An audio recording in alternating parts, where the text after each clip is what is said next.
Je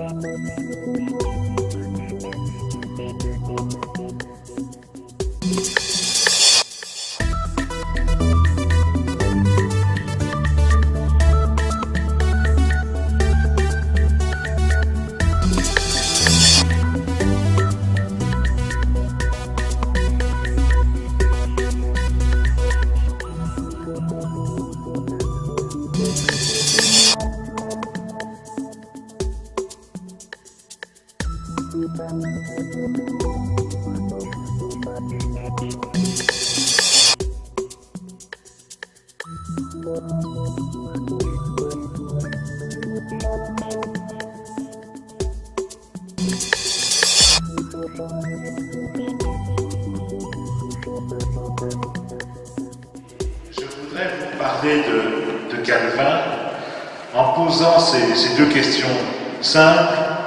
Faut-il commémorer Calvin? Et accessoirement, quel Calvin faut-il commémorer? Et la commémoration est un genre périlleux qui nous offre souvent une vision rétrospectivement orientée du passé.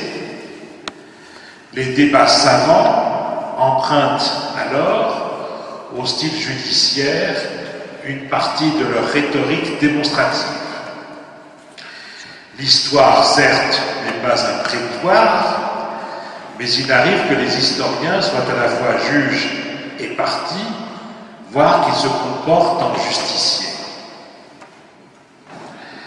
Dès lors, on demandera à l'historien d'illustrer le présent et de retrouver de façon impeccable, chez un personnage du passé, devenu grand homme pour l'occasion, de porter des valeurs qu'il ignorait.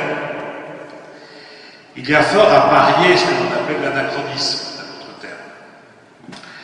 Il y a fort à parier que les actuelles manifestations de bonté, auxquelles donne lieu l'évocation de Calvin, n'entrent dans cette catégorie trop souvent. Si les protestants ont renoncé au culte des saints, il arrive malicieusement que la géographie les poursuive par l'une de ces rues de la raison dont l'histoire est coutumière. Calvin se voit ainsi affublé au gré des auteurs, des intervenants, d'épithètes homériques surprenantes.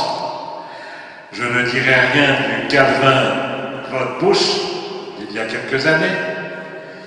Il est vrai que les mêmes intervenants mettaient également Jésus-Christ au rang des électeurs de George W. Bush. D'autres, pleins de bon sens, rangent allègrement Calvin parmi les esprits œcuméniques. Les troisièmes voient en lui un pilier du capitalisme et l'inventeur de la banque. D'autres encore pensent qu'il a inventé le socialisme, les droits de l'homme, ceux de la femme, la démocratie, et que sais-je encore. Ce Calvin politiquement correct fonctionne comme une auberge espagnole, ou encore comme ces estaminets d'autrefois où l'on apporte son manger. À titre personnel, par choix, par conviction, comme par tempérament sans doute, j'ai toujours été un assez piètre turiféraire. Et je me garderai bien ici de faire fuser l'encens devant Calvin. Il mérite mieux que ces éloges compassés que l'on réserve aux défunts dans les rubriques nécrologiques.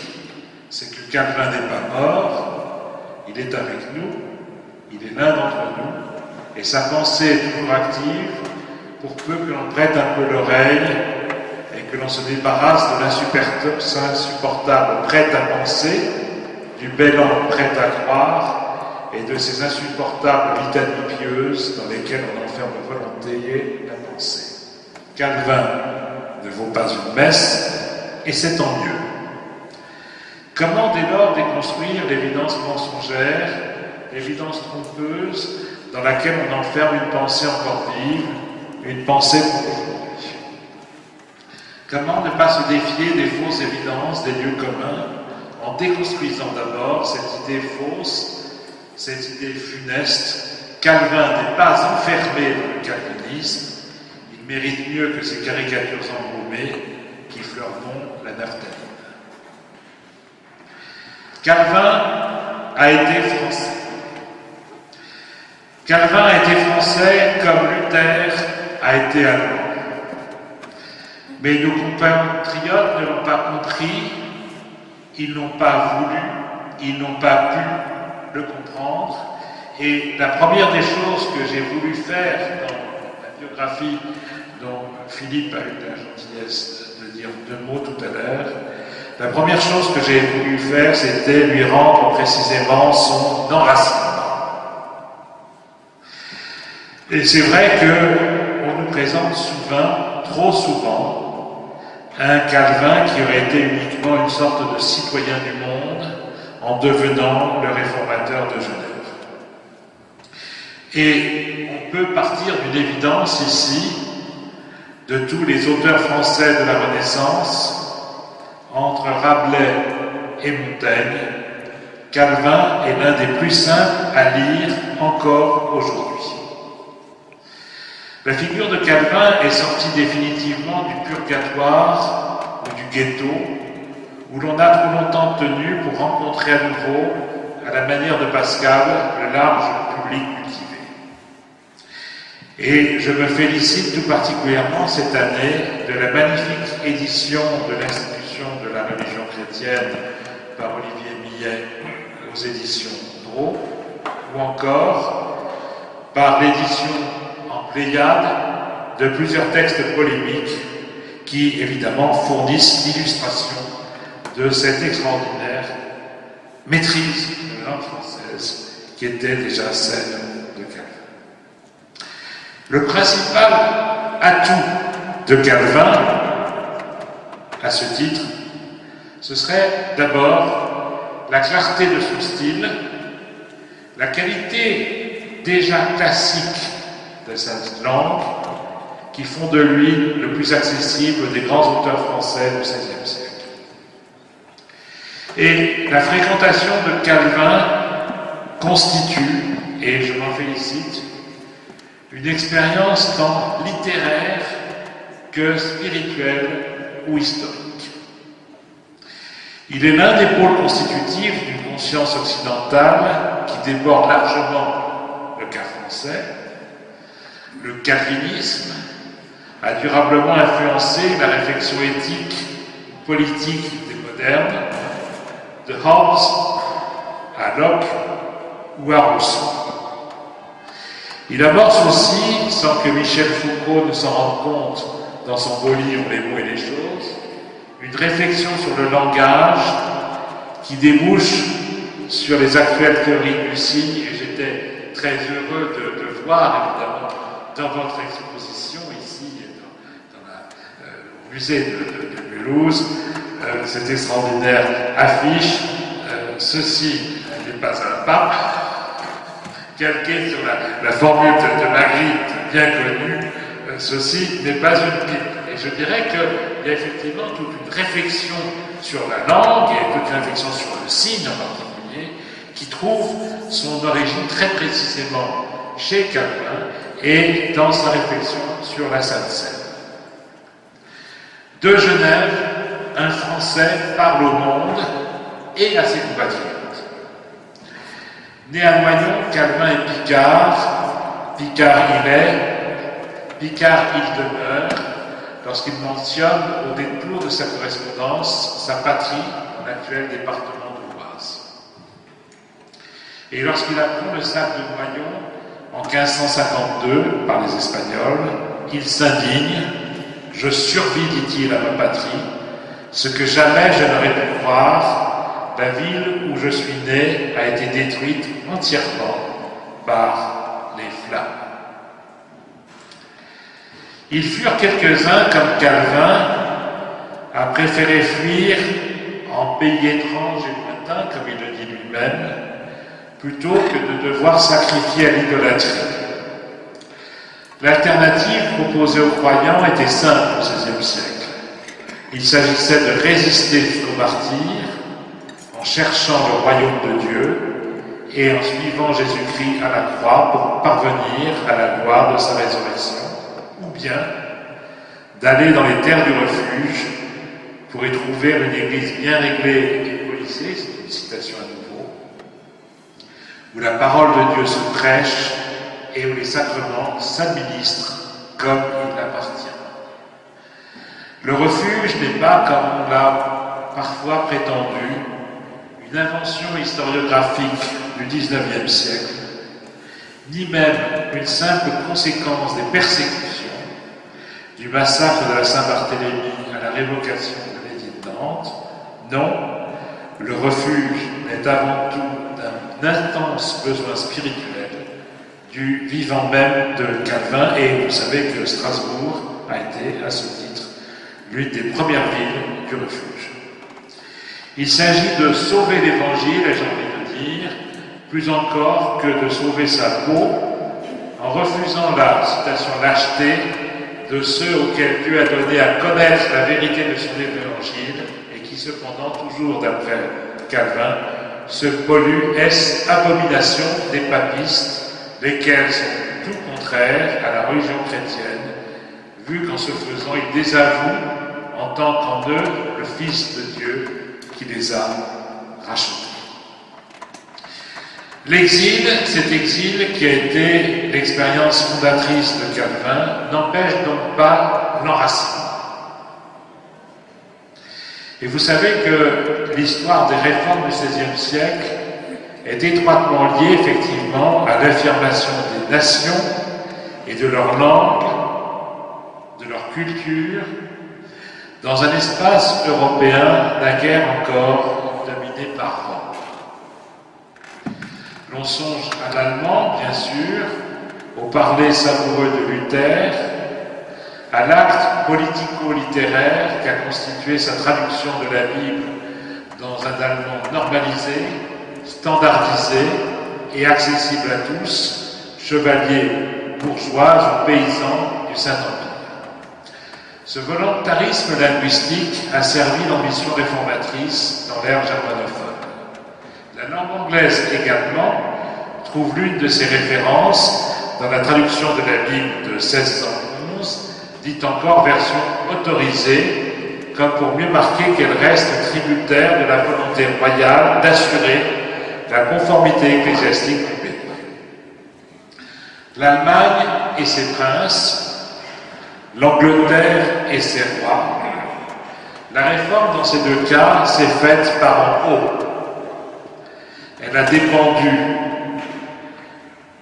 Elle dépendait étroitement d'un accord entre autorité politique et autorité religieuse.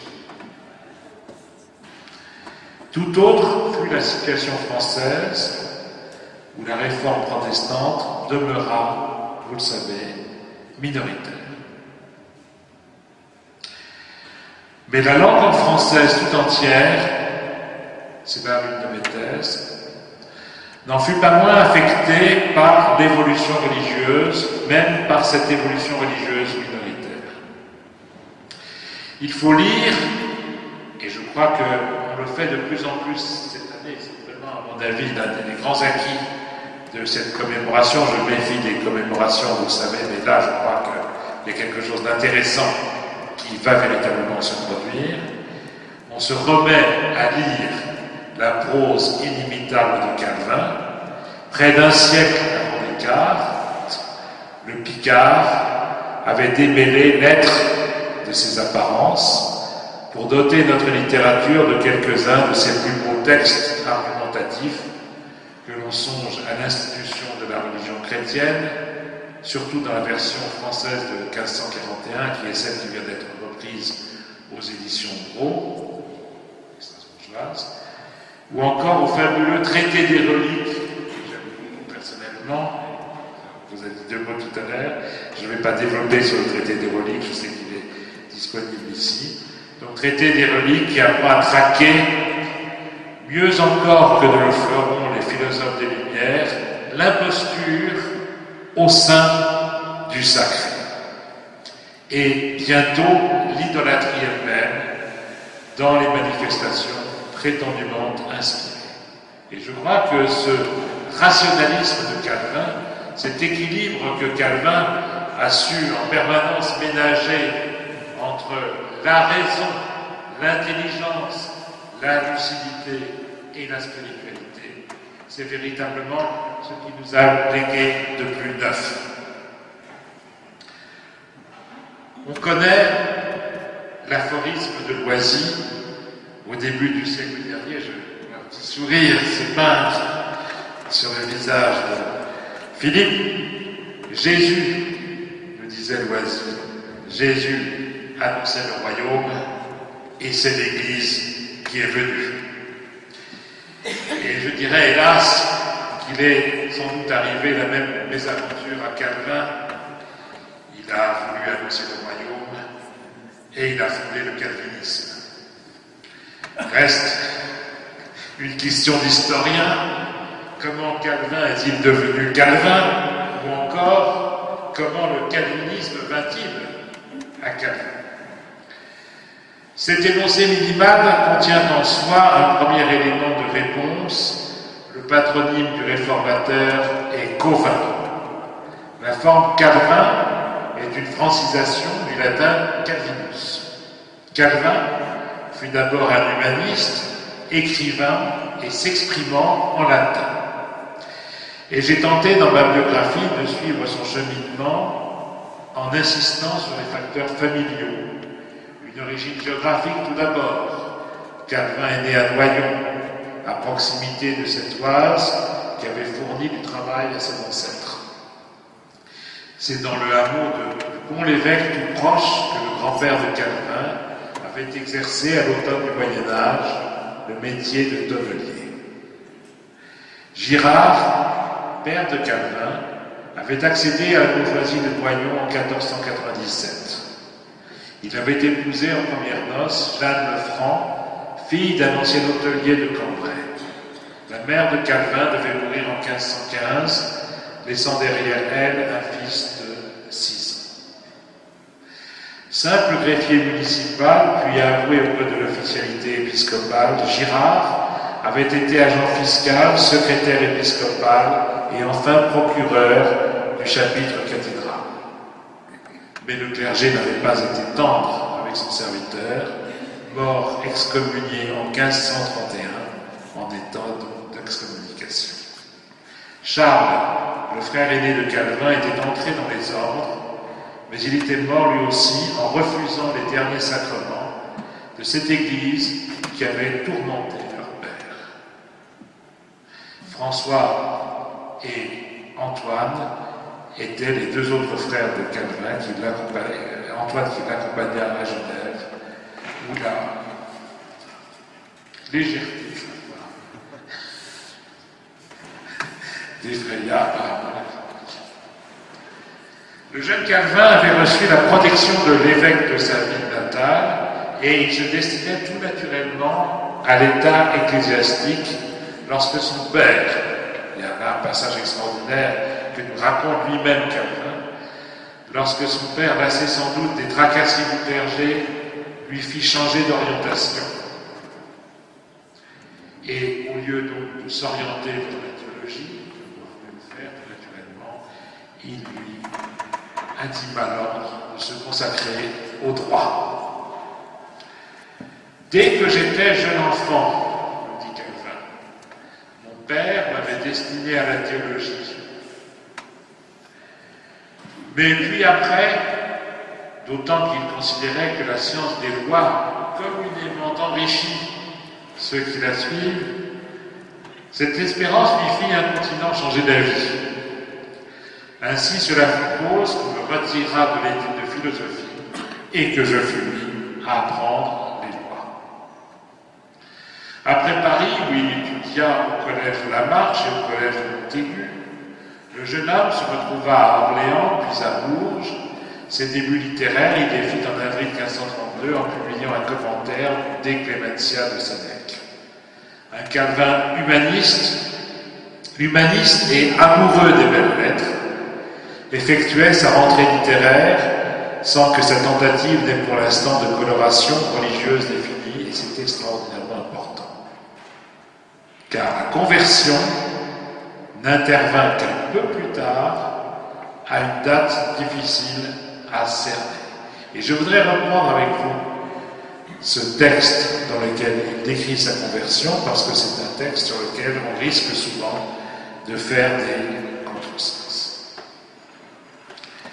Cette conversion subite, et encore une fois dont on ne connaît pas la date précise, fut également une conversion subie. Et Calvin allait décrire en une langue admirable cette évolution de nombreuses années plus tard. Et puis, premièrement, nous dira-t-il, comme ainsi soit que je fusse si obstinément adonné aux superstitions de la papauté, qu'il était bien malaisé qu'on me pût tirer de ce bourbier si profond, par une conversion subite, Dieu dompta et rangea à docilité mon cœur, lequel, eu égard à l'âge, était par trop endurci pour telle chose. Ayant donc reçu quelques coups et connaissance de la vraie piété, je fus incontinent enflammé d'un si grand désir de profiter, qu'encore que je ne quittasse pas du tout les autres études, je m'y employais toutefois plus lâchement. Or, je fus tout ébahi que devant que l'on passât, tous ceux qui avaient quelque désir de la pure doctrine se rangeaient à moi pour apprendre combien je ne fisse que commencer moi-même. Alors évidemment, le premier contresens que l'on fait souvent sur cette conversion de Calvin, qui est d'ailleurs rigoureusement contraire au texte lui-même, c'est de dire et de prétendre que Calvin s'était converti au protestantisme. Et Calvin ne s'est évidemment pas converti au protestantisme, pour être très simple, c'est que le protestantisme n'existait pas véritablement à ce moment-là, et que vous voyez très bien au contraire que, loin d'embrasser une doctrine, comme on essaie parfois de le dire, c'est un mouvement véritablement qui lui est imprimé de l'extérieur, et je dirais que c'est aussi chez Calvin, aussi curieux que ça puisse paraître pour certains, c'est aussi un mouvement du cœur. Donc cette conversion est d'abord un événement d'ordre intérieur, ce n'est en tout cas pas un mouvement de type doctrinal. Je crois que c'est très très très important. Deuxième, je reprends la fin du passage. Je fus tout ébahi, que devant que l'on passât, tous ceux qui avaient quelque désir de la pure doctrine se rangeaient à moi pour apprendre combien que je ne fisse que commencer moi-même. J'ai envie de dire, c'est en forgeant que l'on devient forgeron, et effectivement, cette vocation qui très vite devient une vocation pastorale, c'est une vocation qui lui vient de son entourage. Cet appel, c'est d'abord l'appel des gens qui viennent le trouver. Je crois que c'est très intéressant aussi comme démarche, parce qu'il faut se garder d'enfermer ce récit de vocation de Calvin dans une espèce d'énigme psychologique. Je crois qu'il y a vraiment chez lui un refus de cette façon de voir les choses. Il y a un refus d'une certaine émotion facile, et je crois que la conversion Calvin ne peut pas se réduire à un certain nombre de stéréotypes que l'on entend beaucoup à l'heure actuelle, vous savez, à propos de conversion. Et Calvin d'insister aussi sur son naturel un peu sauvage et honteux, sur son amour de la tranquillité, l'appel qu'il a reçu au moment de sa conversion l'a visiblement empêché de mener la carrière qu'il aurait souhaité mener. Une carrière de Florentine, disons les mots d'universitaire, un peu besogneux, d'honnête érudit, un peu cuistre. Il a choisi, au lieu de cela, d'être un homme d'action, ou du moins l'action l'a-t-elle rattrapé presque sans qu'il le veuille vraiment. En novembre 1533, il s'enfuit de Paris il se rend à Angoulême, puis à Nérac, en avril 1535, et il y rencontre Lefebvre d'Étaples, le vieux Lefebvre d'Étaples, traducteur de la Bible et porte-parole d'un évangélisme français encore interne à l'Église romaine. Il s'en revient à Paris, il repart, il est à Bâle, à Strasbourg et à Genève, sans jamais se fixer vraiment. Bâle, Strasbourg et Genève, le calvinisme naît d'abord de l'expérience des marges. À l'extérieur du royaume, il sera une religion d'exilés. Et l'on commence effectivement à parler quotidiennement de refuge pour caractériser ces villes de transit où se pressent français, wallons, mais également néerlandais, italiens et anglais, désireux d'adorer Dieu selon leur conviction, en s'arrachant aux tentations du catholicisme de plus en plus honni, de plus en plus exécré et tenu pour idolâtre.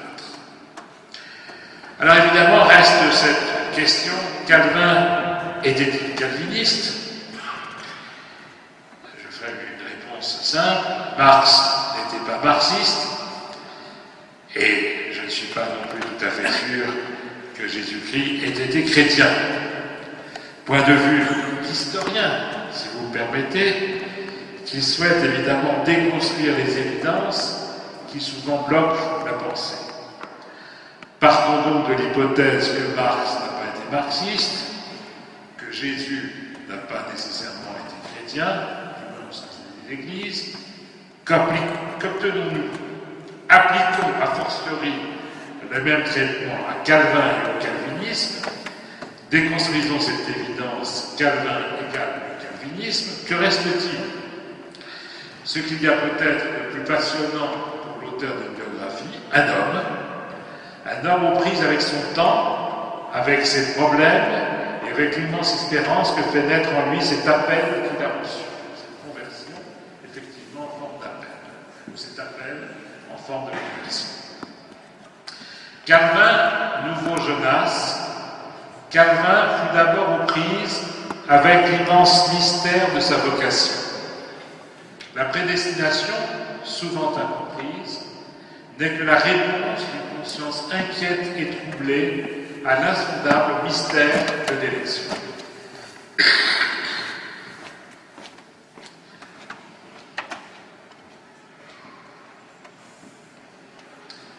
Calvin a bien été prophète. Il a été prophète au sens fort du terme, au sens biblique, et il savait qu'il n'avait jamais rien fait qui le méritât. Je crois que c'est véritablement ce que traduit très fidèlement ce qu'il dit sur la prédestination. Je crois que la prédestination, qui est effectivement une élaboration théologique, une doctrine de l'ordre de la doctrine chez Calvin, est aussi à mettre en relation avec une expérience intérieure très profonde qui est celle de son élection. Alors, la réussite, et d'une certaine façon, l'échec également de la prédestination au XVIe siècle, ça s'explique de cette façon-là. C'est que Calvin traduit ce qu'il a ressenti lui-même, mais que dans une situation de difficulté extrême, qui était celle du protestantisme en France au XVIe siècle, beaucoup autour de Calvin se rallient aussi à cette doctrine de la prédestination parce qu'elle leur permet de comprendre, de théoriser, si j'ose dire, leur statut d'hyper-minoritaire. Je crois qu'il y a là un des éléments historiques à verser au dossier théologique de la prédestination. Et comme je suis historien et non pas théologien, je me garderai de trancher sur la prédestination, mais je vois très bien comment elle a fait sens pour un homme du XVIe siècle. Alors, la commémoration, dans tout cela, la commémoration est un genre périlleux, parce qu'elle nous offre une vision rétrospectivement orientée, évidemment, de ce passé, et qu'il faut surtout ne pas oublier le personnage de Calvin. Calvinisme. Calvinisme, c'est un mot dont je me méfie. C'est un mot dont je me méfie parce que le mot est trompeur. Et d'une certaine façon, le calvinisme, c'est ce qui reste quand on a tout oublié.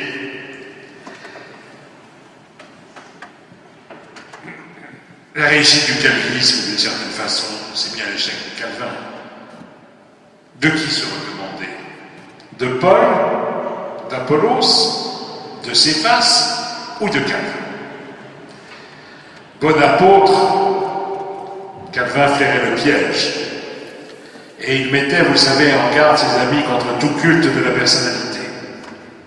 Sa mort discrète en porte témoignage. Comme Moïse, qu'il cite dès le traité des reliques, Calvin voulait que l'on ignorât le lieu précis de sa sépulture. Calvin fut enterré après sa disparition en mai 1564 en un endroit resté anonyme jusqu'à ce qu'au XIXe siècle, emporté par d'inutiles bavardages, on jugea insupportable ce silence et qu'on voulut véritablement retrouver sa sépulture. Et c'est ainsi qu'en plein XIXe siècle, on a rétabli sa tombe au cimetière de Plain-Palais à Genève. Or, on voit très nettement dans le traité des reliques comment Calvin commente l'attitude de Moïse qui désire que l'on cachât son corps, citation, de peur que le peuple d'Israël n'en abusât en l'adorant. Ne tressons donc pas de couronne de laurier aux réformateurs, il n'en a pas besoin. Laissons les morts enterrer les morts et rendons Calvin à sa sépulture discrète. N'en faisons pas un saint ou un télévangéliste, ce qui sera encore pire. Le protestantisme n'a pas besoin de turiféraires, il lui suffit de compter sur ses historiens, ses théologiens, voire sur ses sociologues quand ils sont bons, ou sur ou sur ces philosophes, pour élucider la stature de celui qui fut avant tout prophète, mais prophète encore une fois, à la manière de Jonas. Destin singulier que celui de Jonas, prophète, et dont figure d'exception, qui en vient pour Calvin à incarner le type même du fidèle et du racheté. Une énigme comparable agit au cœur même de la vie de Calvin. Comment ce jeune humaniste est-il devenu Calvin, le réformateur? Et je crois que c'est cet épisode troublant qui va véritablement être au cœur de sa prédication, comme au cœur même de son enseignement pastoral et de ses livres, les livres qu'il nous a laissés, c'est cette importance mise sur cette foi gratuite qui lui est donnée par Dieu. Alors évidemment, parler de la foi, cela pose parfois problème pour certains historiens, puisque la foi est, je dirais, un objet historique non identifié. Calvin aurait pu se contenter d'écrire des livres savants dans la tradition de l'humanisme renaissant et devenir une sorte de second Budé. Il aurait ainsi obtenu les honneurs et les satisfactions auxquelles peuvent prétendre les universitaires. Mais la première analogie avec Jonas, c'est que Dieu a choisi Jonas plus encore que Jonas n'a choisi Dieu. Et je dirais que cette élection de Jonas, c'est la formule même de l'élection tout court. Dieu mystérieusement choisit certains êtres, Dieu choisit comme il réprouve pour Calvin, sans raison, par l'effet arbitraire de sa grâce. On devine sans difficulté les grandeurs et les risques également de cette psychologie. Ne risque-t-elle pas de déboucher sur le fanatisme ou sur la folie? Est-ce Dieu qui choisit l'homme et non pas l'homme qui choisit Dieu, qui l'invente et le modèle?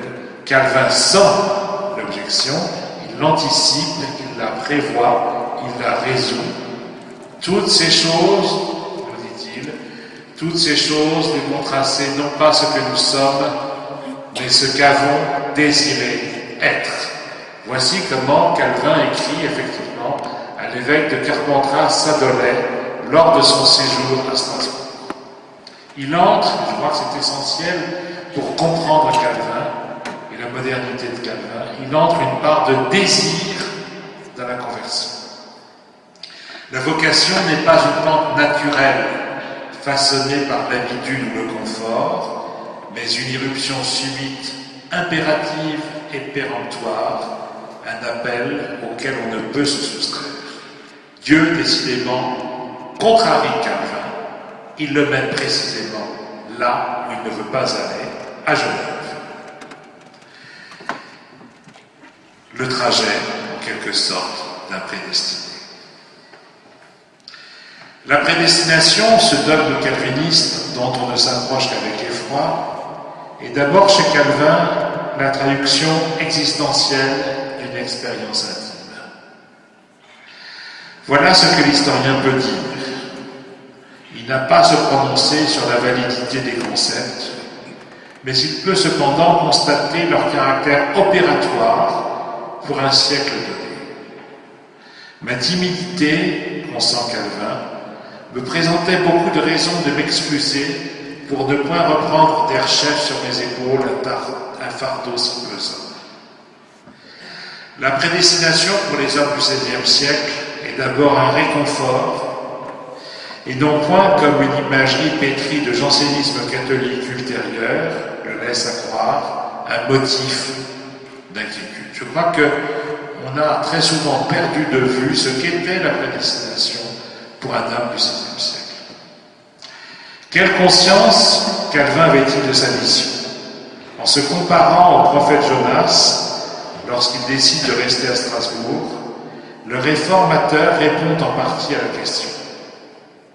Jonas est l'homme d'un irrésistible appel, d'une lancinante vocation, qui le traque, le presse et le harcèle, même dans son ouvrage, jusque dans les entrailles du grand poisson, qui, durant 3 jours et 3 nuits, le garde englouti comme la tombe.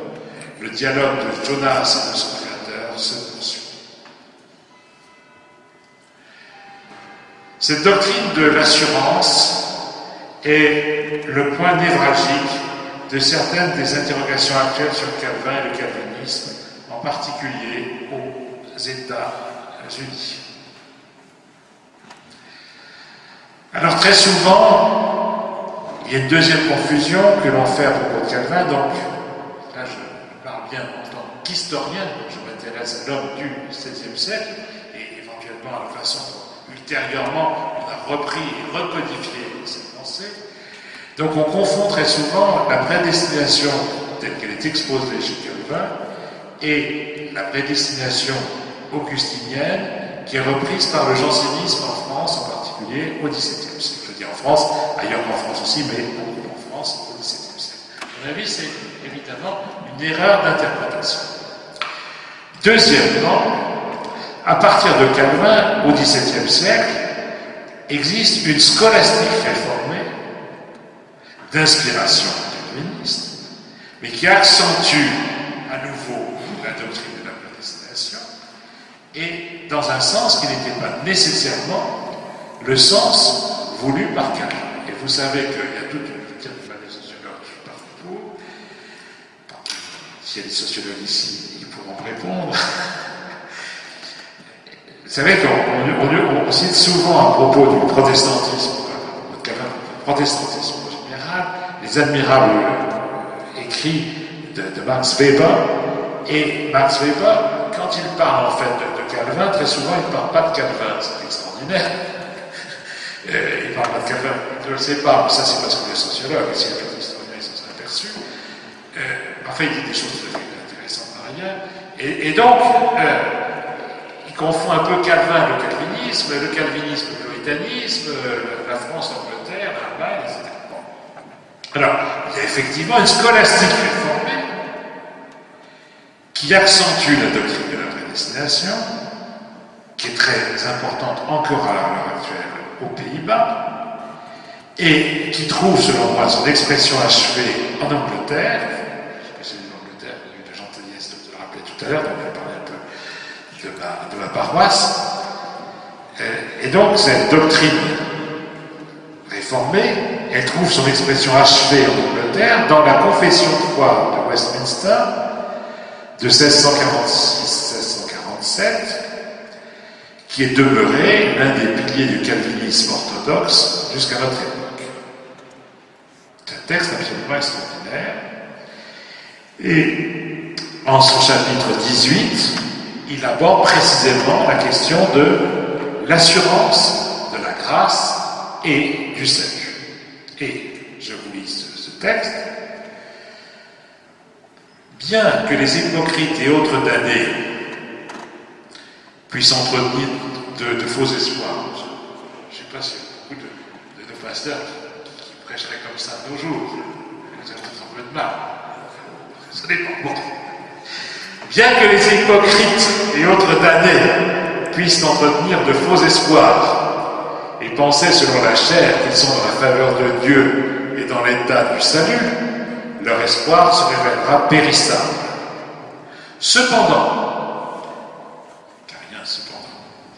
Cependant, ceux qui croient vraiment en notre Seigneur Jésus et l'aiment sincèrement, en essayant de cheminer en toute bonne conscience devant lui, peuvent, dans cette vie-ci, éprouver la certitude qu'ils sont en état de grâce et se réjouir dans l'espérance de la gloire de Dieu dont ils n'auront pas à rougir. Certes, il ne faut pas prétendre qu'il suffit de se croire ou de se sentir sauvé pour l'être effectivement, mais le salut communique son assurance aux élus de Dieu. Il ne s'agit, dit-on, ni de conjecture, ni de probabilité, mais le texte est clairement de l'assurance infaillible de la foi, an infallible assurance of faith. Et cette spiritualité puritaine débouche tout naturellement sur une psychologie introspective dont on peut créditer le protestantisme, qui a joué, je crois, un rôle non négligeable dans ces écritures du moi que Georges Busdorf avait si bien analysé.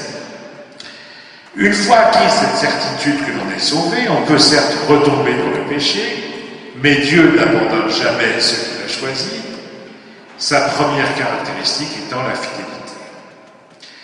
Contrairement à la formule usuelle qui désigne les croyants comme des fidèles, la fidélité est ici l'apanage de Dieu et non pas des hommes.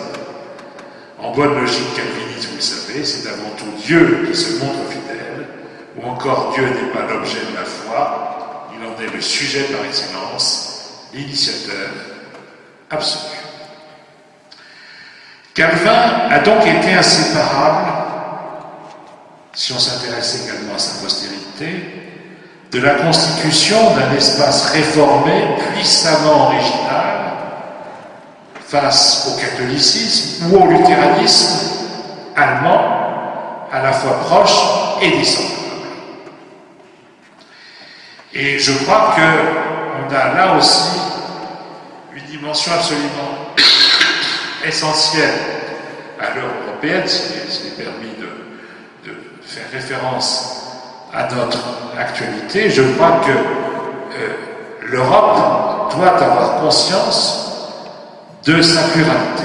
Et je crois que cette pluralité ne se réduit donc pas, comme on le fait très souvent, à un christianisme qui aurait été structuré uniquement entre le catholicisme romain et le protestantisme. Je crois que, évidemment, c'est faux pour le protestantisme, qui est une religion de la diversité par excellence, mais je crois qu'on pourrait dire la même chose du catholicisme. Je crois qu'il y a une diversité du catholicisme que l'on redécouvre de plus en plus à l'heure actuelle, ce qui, personnellement, me paraît tout à fait souhaitable.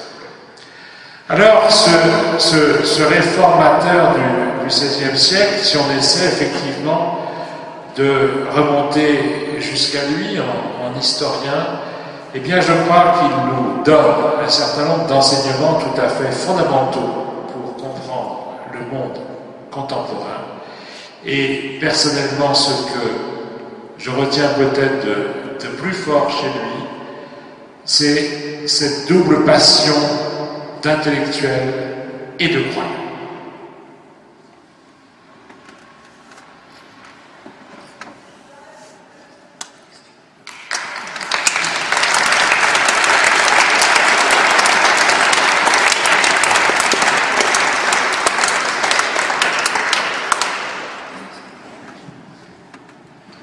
Voilà, votre voix a tenu. Maintenant, c'est donc à nous d'entendre vos voix. Alors, la première question est toujours la plus difficile. Et y a-t-il un volontaire?